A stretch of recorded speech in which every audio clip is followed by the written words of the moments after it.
Miami is, when you look at this Ole Miss schedule, whew, probably not probably above Oklahoma, probably above LSU, probably the best defensive line that Ole Miss has faced all season long. How do they handle that matchup with that Miami defensive line? Because we've seen Ohio State get slowed down. We've seen Texas A&M get stopped completely. How does this matchup go? Because there is something special to this Ole Miss team. There is something special to what they've been able to do to keep their head down, to keep working despite Lane Kiffin leaving, despite them pulling at assistants, despite these assistants flying back and forth between Baton Rouge and Oxford, despite tampering being involved, all of the things that are being talked about daily around this Ole Miss roster and their former head coach. I mean, it's unbelievable. But Pete Golding, their defensive coordinator, now head coach, has done a tremendous job of being himself. And the team has taken that on. He wants to put a lot of the emphasis on the players, and he wants to give all the credit to the players and how they've handled it. And you could argue that the model, and this piece, the model that Ole Miss has built, pursuing so many players from the transfer portal, knowing full well it's very professional. It's a very professionally run organization as far as their expectations. They talk about free agency, they talk about cutting, they talk about releasing and signing and acquiring and all of the terms that we're so used to in the NFL. So these professionals have put their head down and produced, because that's what there's an expectation of them to do that. And so when Pete Golding got to the helm and took over this situation, he made it very clear. We're going to play football. We're going to spot the ball. That's their motto. That's what they go after. They made some minor tweaks, but he expects Charlie Weiss Jr. to be all in. He expects any assistant to be there, to be all in. And they've shown that now. They've shown that through 2 college football playoff games that this is how it's going to be. We're going to step up and we're going to play a certain way, because that's the expectation that we've built.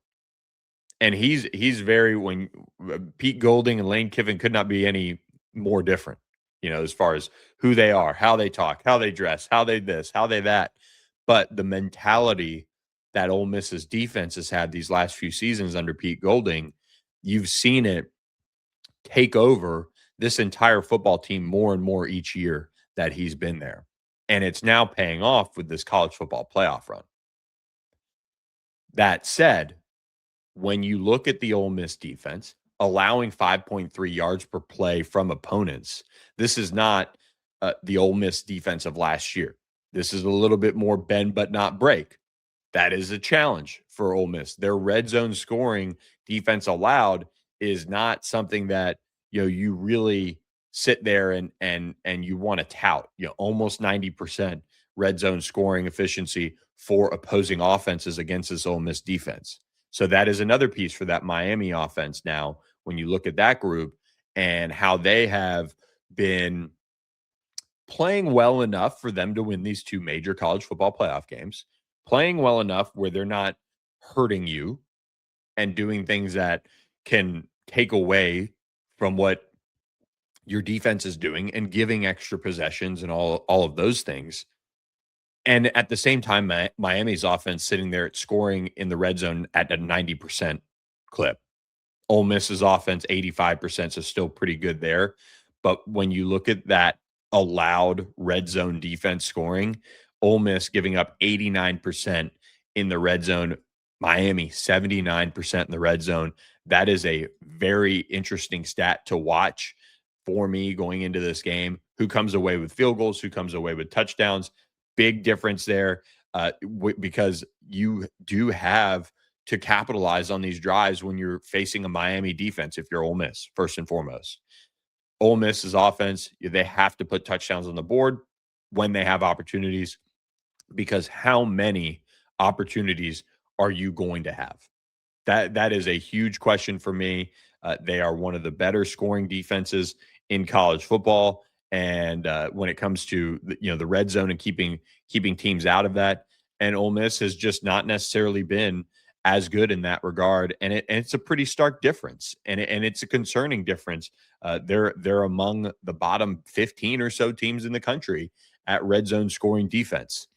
That is where you have a Miami offense that has been able to show that the trenches can push them over the top. The offensive line that Miami has, I think, faces a more difficult matchup than Miami's defensive line faces.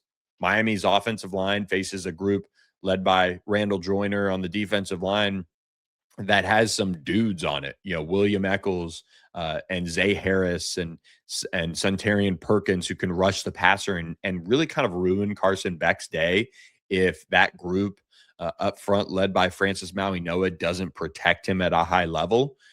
That is a question that I have because you do have a Miami offensive line that has run the ball well in the college football playoff. They've closed things out, so they've worn on them. Shannon Dawson is going to have to continue to focus on the run and keep on the run game like he has all playoff long.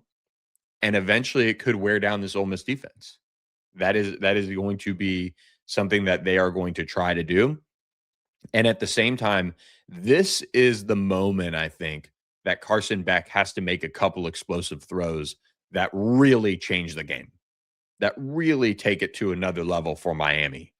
And if that happens, you're going to be looking at a team that is explosive offensively, looks the part of a national championship type of team, and could very well end up, not only playing for a national championship but winning it.